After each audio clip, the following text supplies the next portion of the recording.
Hi everyone, I'm Alister Benn and you're watching Expressive Photography. In this week's video, I want to spend a bit of time in my studio here and we're going to be particularly looking at some photographs in my Lightroom catalogue, and we're going to be talking about feel. And it's the most important thing to your creative output is how you feel about something and the interaction that you have with your images. So in this week's video, I want to look at some of these photographs, understand the nature of the landscape that is actually in the photograph itself, and then showing the impact of what it is we do to our photographs and how that can actually create problems for ourselves versus actually making the photograph any better. And I think that is the relationship we want to explore right now. This week I'm also going to be introducing my new tablet that I've been using now for a few months, which is absolutely incredible. I'll do a little segment in the middle of this video to showcase it and to give you some more information about it, and also give you an exclusive discount should you wish to buy one for yourself. But first of all, let's get into Lightroom. I've chosen to select here a series of 6 photographs, and these were made recently on the Isle of Harris off the west coast of Scotland when I was running a little private workshop. And we found this area and it was just so fascinating, the way the water was interacting with the surfaces and the colour of the water and the whole atmosphere of the place. And we just spent a really lovely time kind of hunkered down on the rocks, just watching the way the water was flowing in amongst these incredible rocks and the way the light was interacting with the surfaces. If I am to, these are the only photographs I made in that time. So there's the 6 photographs and that was it. It was a moment, we spent our time there and then we moved on. So the 6 photographs are kind of an evolution of my engagement with the place. And you can see the first 4 actually have the sky and the background in them. And then I took 2 different exposures just with the rocks and the flowing water. So what we're really seeing here is an evolution of my aesthetic preference within the landscape. It's very easy when we're composing to just point our camera at a scene, compose it, and then just stick with that and just keep taking shot after shot after shot of the same thing. And what we end up doing is we end up getting home with 50 versions of one photograph that more or less the only thing that's changing is the flowing water. And we end up choosing one and the other 49 are somewhat obsolete. In this particular case, I think there's probably 3 out of the 6. There's 3 distinct photographs. And if I was to select those, I mean, well, there's probably 4 different photographs just because there's different compositions and then the way that the water's interacting. So let's look at the first one. Now, this is the raw file with the embedded preview that came in from the camera. So this is basically looking kind of nice. As soon as I hit the D key, we end up with a slightly flattened version of the file, purely because I'm just using the Adobe color space. If I change it to Adobe Neutral, that's going to change the color. If I change it to landscape, you can see how much more saturated and rich the colors get. Adobe Standard is different. All of these presets within these color presets within Lightroom change the feel of the photograph. Most of us have our cameras set up so that the preview on the back of the camera looks as good as it possibly can. We tend to have slightly higher contrast. We tend to have nicely saturated colors because we get that little dopamine hit when we look on the back of the camera. And it can be discouraging when we bring our images into Lightroom and all of a sudden they flatten and seem to have less contrast and they're not as dynamically appealing. But what I want to do here is let's use the Adobe Neutral color space, purely because that's not adding any additional processing to the file. This is pretty much raw. Now you can see I do have a tiny bit of clipping there, and I'm just going to lift my blacks a tiny fraction just to get rid of that clipping. But apart from that, this is a nice clean raw file. The thing I want to raise here first and foremost is that the nature of the image as it is asking me to engage with it. It has what I call an emotional fingerprint. It has an engagement fingerprint where we see this beautiful triangular textured surface, which is this orangey warm color, the color of the rock. Then we've got all this black rocks, these angular black rocks, the beautiful watercolor, which is a big feature of the west coast of Scotland, and then this gentle rolling island or peninsula over in the background there. And we can see, because we can see texture in this foreground, that we have a transition from a highly textured area in the front to a less textured. This stuff in the back, it's just a brushstroke. It's a watercolor painting of a peninsula. It has no detail, it has no texture, it just has tonality and shape. So the thing that this is introducing is geometry. The 5 triggers: luminosity, contrast, color, geometry, atmosphere.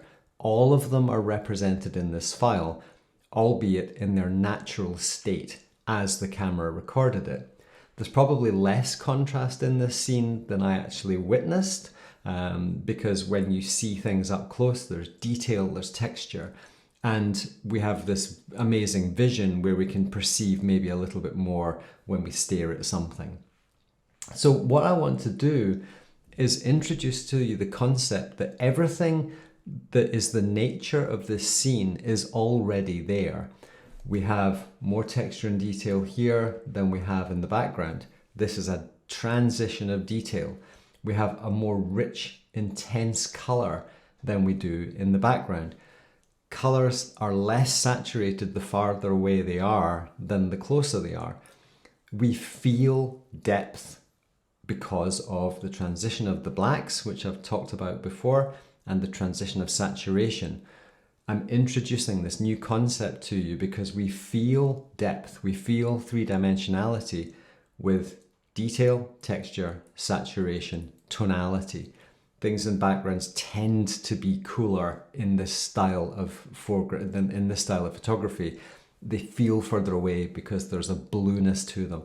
The light is getting scattered by all this sea spray that's in the atmosphere, and it gets scattered towards the blue end of the spectrum, making bluer, distant things. Same thing happens in landscapes. The further away they are in a dusty landscape, the cooler they will appear. So we've got this lovely transition of color. One of the things I'm really feel is so important to me these days is to understand that the landscape that I point my camera at is already perfect in itself. It doesn't need me to improve it. You know, nature is already amazing. My vision of it, sometimes the fact that it's beautiful is enough.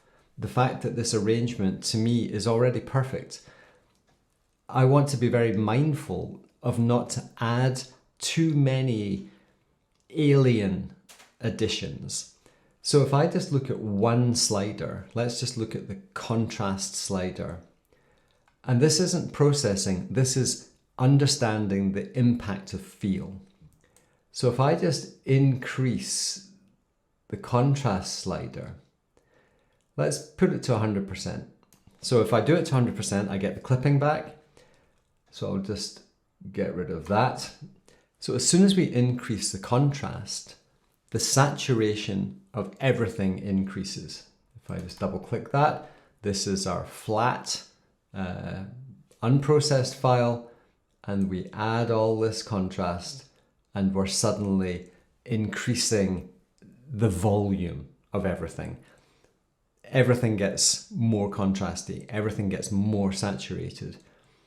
It becomes louder. And this is something I really want you to think of, is that every time we move a slider in Lightroom or in any other processing software, we're changing the volume of the image. We're making it more impactful, or we're making it more subtle and quieter. And this is what I'm encouraging you to explore. It's not about processing the files, it's understanding how you feel when you move these sliders.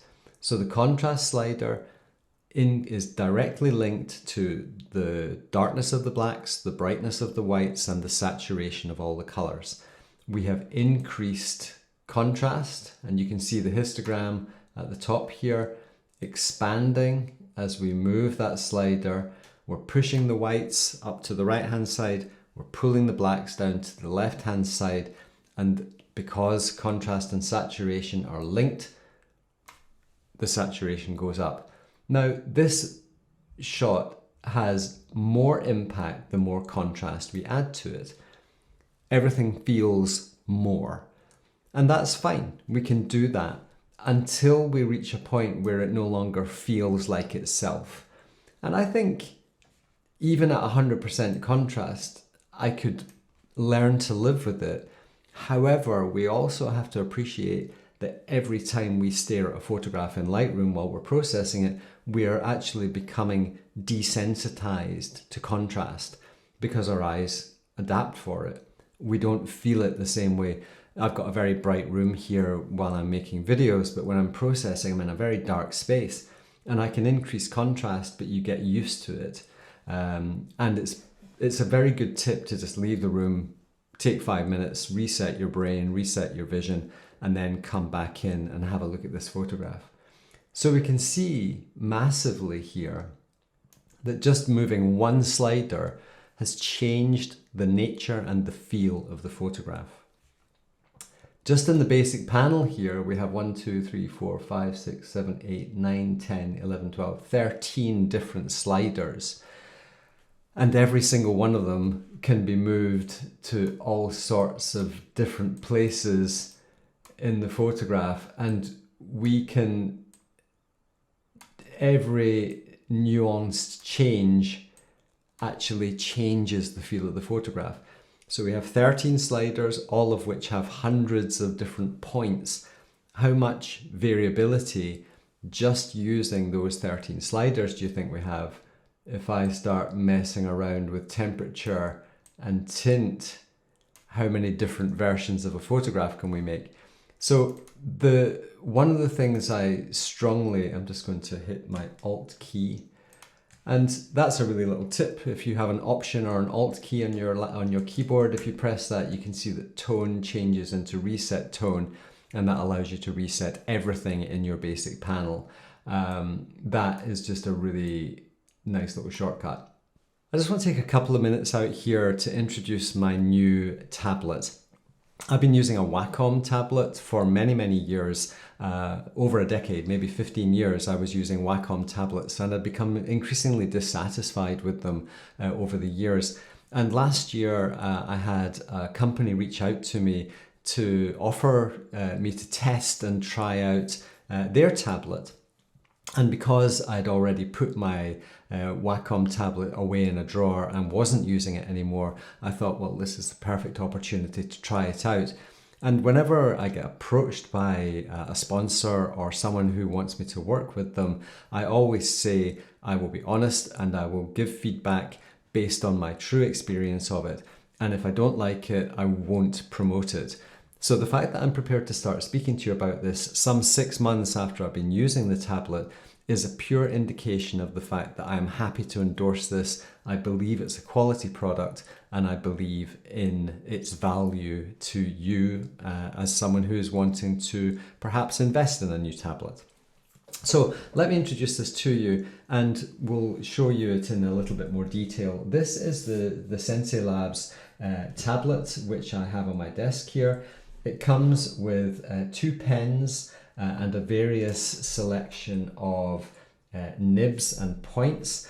It works in the same way as any tablet would, where you have a mapping surface and you can basically move your pen around, and when it's on the surface, it is pressure sensitive, and it is allowing you to vary the pressure on the surface and paint with it as you would a pen. It also comes with this really cool little other controller, which has a number of preset buttons that allow you to do common features like undo and spacebar and things like that, plus this dial that allows you to zoom in or change brush size And that to me is the perfect ergonomics, because it means most of the time when I'm working, I can actually put my keyboard off to one side and I'm only working with the pen and the hand controller here. I've been using this, like I said, for about 6 months now, and I love it. It works flawlessly. The software that comes with it works flawlessly in terms of how we can program it, how we can change the orientation of things, how we can vary all the parameters, how the pen works, how each key on the pen works. It's a truly amazing piece of kit. I've mentioned this new tablet on a number of my previous videos, and I've had lots of emails and direct messages saying, what are you using? What are you using? Well, now I'm happy to reveal this is the tablet I am using, and I am thrilled with it. To the extent that I'm really wanting to advocate people who, if you're in the market for a tablet, the size is fantastic. It's not taking up a ton of real estate. It's super ergonomic. Everything is curved. It works with Bluetooth as well, or wirelessly. I do have it tethered to my computer an awful lot of the time, but at the same time it will work wirelessly. And really I should do that, but I just haven't yet. And if you want to invest in one of these, then I have got an exclusive discount code that you can use to shop for one of these for yourself. So please check it out. Fabulous piece of kit. Love it to bits. And that's my genuine opinion of this thing, and I would not be endorsing it if I did not believe in it. So there you go. This is my little advertising spot in the middle of this week's video.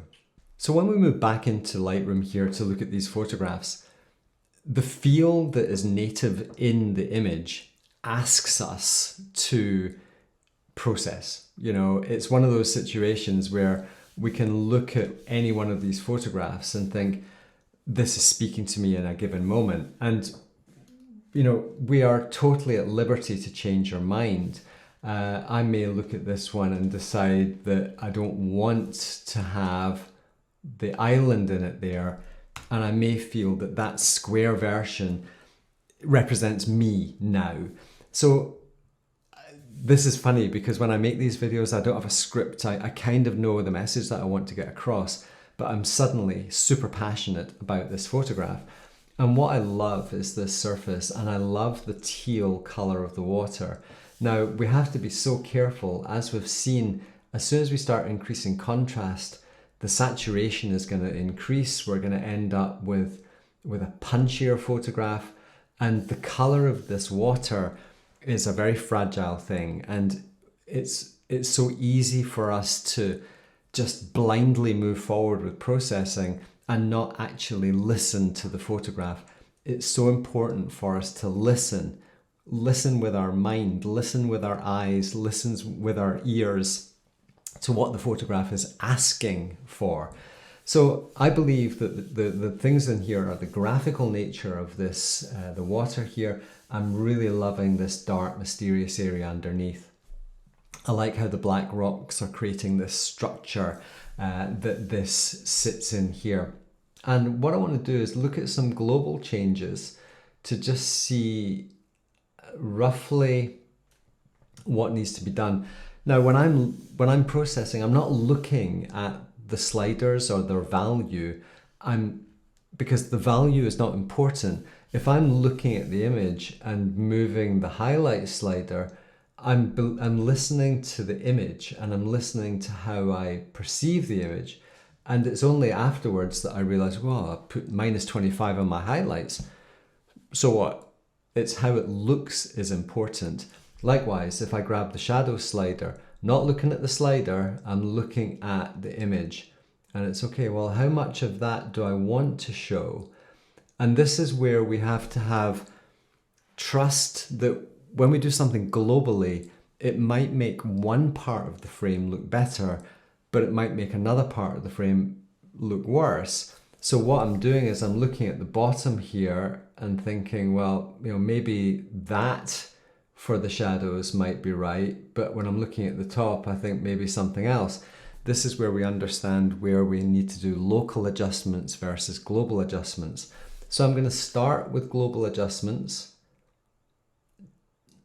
but I'm looking at the bottom of the frame here most, and I'm okay with that. And likewise, once I've changed the shadows, it changes my relationship with the highlights. So I'm not at -25 anymore, I'm now at -20, I'm at -38. Every time we move a slider when we're processing, something else is getting affected. It's an ongoing, organic, fluid, dynamic thing. Processing isn't do this, then move on, do this, and then move on. It's do this, understand how the whole image has changed. We might change the blacks, something else is going to change. We change the midtones, the highlights and the shadows also change. Every impact has a consequence, every action has a feeling associated with it. So I'm really encouraging you to explore the implication and the influence that your processing is having on your image, and how far you're removing it from what it wants to be. Now that's a fairly abstract concept. You know, we're talking about two-dimensional pixels. It doesn't have a consciousness, but I can tell you, it knows where it wants to exist in this aesthetic.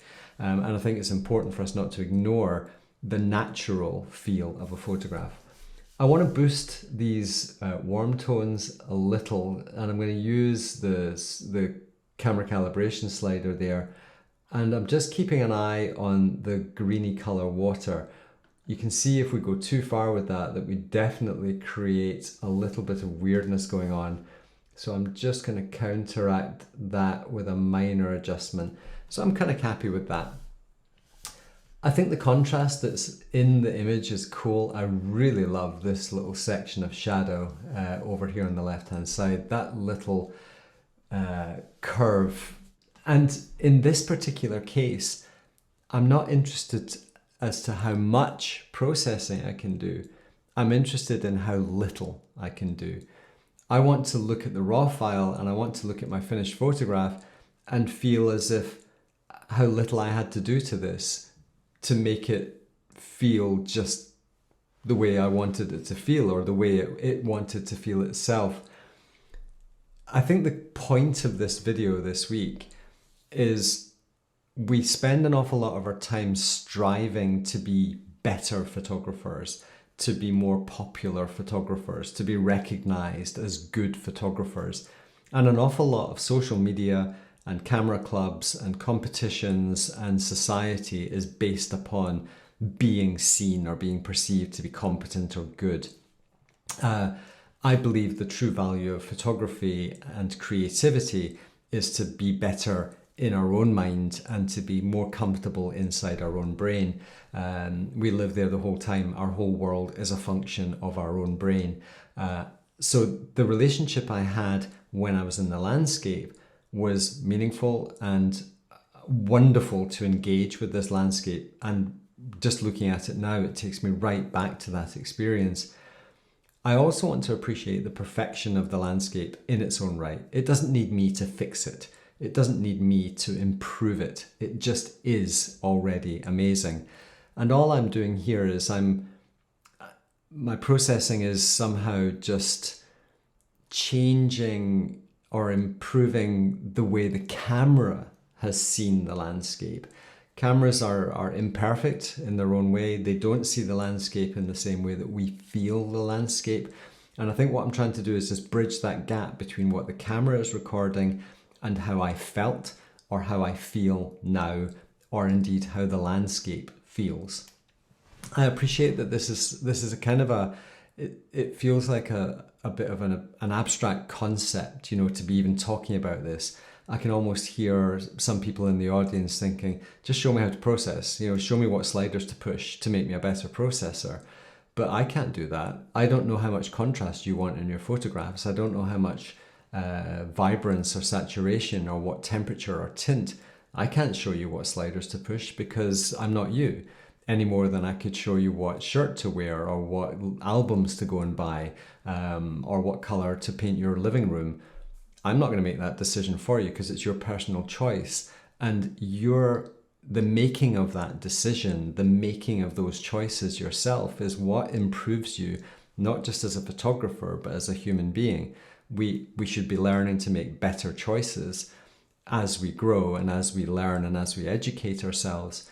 And I think my processing has come through a huge spectrum from the early days where I didn't really know what I was doing, but was really driven by intuition, to starting to shout quite loudly because I was insecure about my photography. And that's when contrast goes up and saturation goes up and everything gets louder. I haven't touched the clarity slider, but if I did, the image is very suddenly going to become louder. We move the clarity slider in one direction, and 90% of the time, be honest with yourself, you move the sliders that way. Who sends them the other way? You know, how many people remove clarity from their photographs?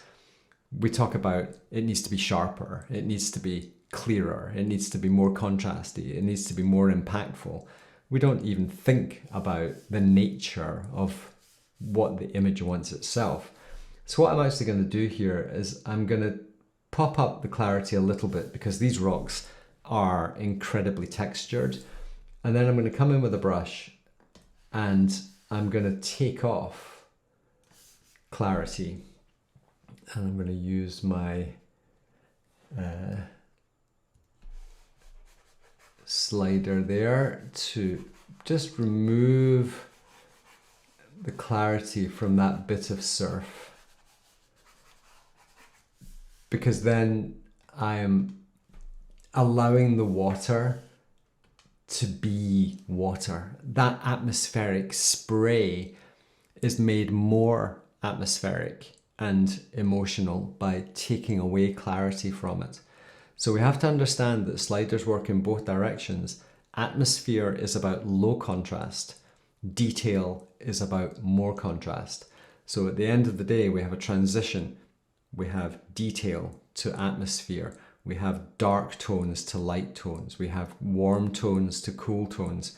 And we have these geometric angles pointing in all of these different directions, which take us through the frame and make us feel as if those rocks on the left are enveloping the one on the right, or there's some form of penetration coming from the right hand side.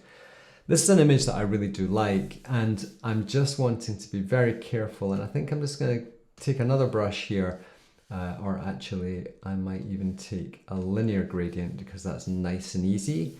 And I'm just going to pull this down a fraction from the top, and I just want to introduce a tiny bit more green. And again, I'm not looking at the number, and I've only gone to -2, which is a very, very minor adjustment. But to me, it feels better again. So the contrast between those warm tones and the cool tones, the orangey tones or the reddish tones and the greenish tones, is creating that nice feel of contrast there. And honestly, I've hardly touched this photograph in terms of processing, but it's perfect in its own right. And of course, I'm not saying that this image is perfect, but for the who I am right now and how I feel right now and how I want to retain that authenticity of the original data, to my mind, that's what I'm leading at, is that sense of perfection isn't saying this is perfect. I don't actually believe that a perfect version of a photograph even exists. I could come back to this tomorrow, have a different feel, a different interpretation, a different relationship with the data. There is nothing permanent about our relationship with our work. There are images that I took 5 years ago, 10 years ago, that I look back now and think, oh my goodness, what was I thinking? Whereas at the time, it was the best thing I'd ever done in my life. So we mustn't judge this constant sense that we have to be judging that this is now perfect. I think what's important here is for us to appreciate that landscape has in itself a nice sense of rightness, and it's a good learning process for us to look at our images in the computer, listen to the ones that are asking to be processed, understand the qualities that they possess, and understand that as we move the sliders around, the image changes, its feel changes, our relationship with it changes. So I hope you've enjoyed this. I hope you've got some value from this. It's all I want to try and do is to give you some insights into maybe some fresh perspectives of how to approach our processing. It's not about the value of the numbers on the right hand side, it's the feel of each slider and the impact that it has on the image. If you've made it this far to this stage in the video, then congratulations. And to thank you for that, I'd like to offer you a 50% discount on my Dodge and Burn Masterclass. This is over 7 hours of processing videos where I dig deep into the psychology of visual design, the psychology of our relationship with our photographs, how to process our photographs intuitively with feel, but using increasingly more complex techniques, all the way from the most basic things in Adobe Lightroom right through to incredibly complex things in Adobe Photoshop using luminosity masks and the history brush and very advanced dodging and burning techniques. I'll extend this until the 31st of March, so anybody who wants 50% off the Dodge and Burn Masterclass, now is your opportunity to do so. In the description below you will find that discount code, and you will also find the discount code should you wish to invest in one of the Xencelabs tablets and pens and controllers, which are absolutely awesome.